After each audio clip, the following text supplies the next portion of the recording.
welcome. This is our second of paddle series going on all month on Friday afternoons.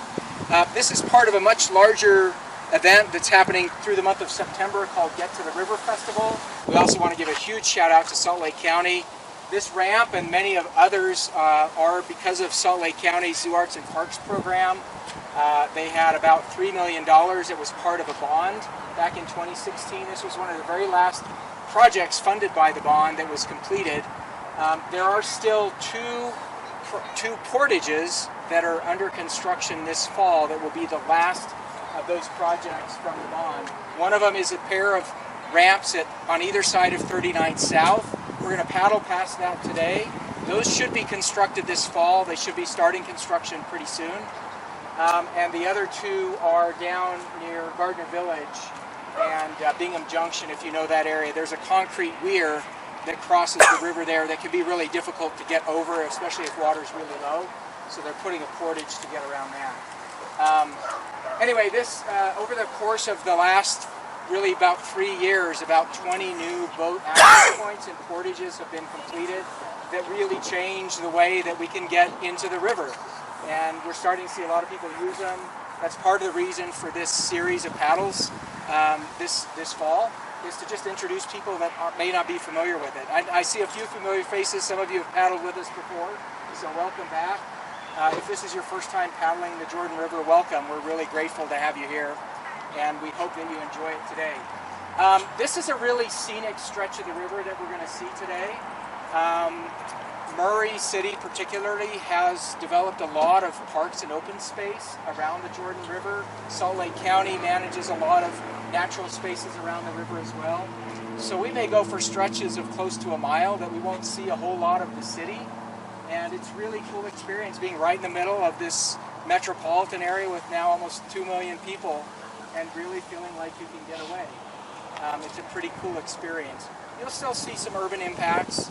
A lot of people don't realize that all the storm drains across the whole Wasatch Front drain to the Jordan River or one of the lakes or tributaries.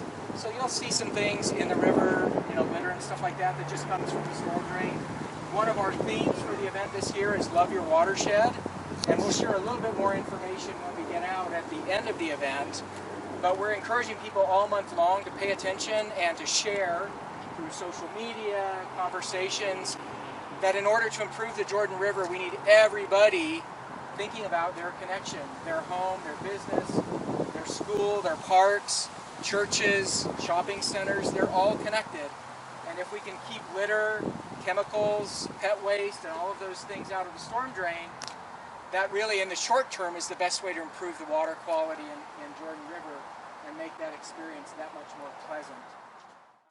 One of the other things we're going to see just about a half mile, maybe not even that far up here, is where there used to be a dam. So this used to be a mandatory exit from the river if you were navigating.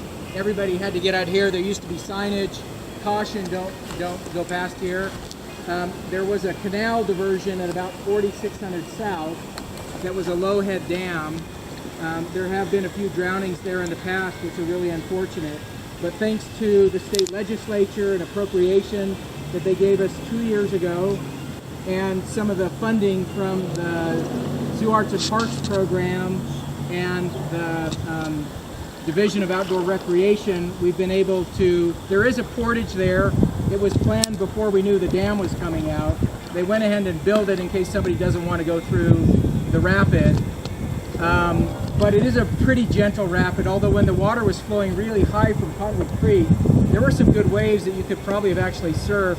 Some people have asked if it was designed as a kayak park, and no, it wasn't designed, but it probably could serve that function because you can actually surf some of those waves when there's a lot of water coming down from Little Cottonwood Creek.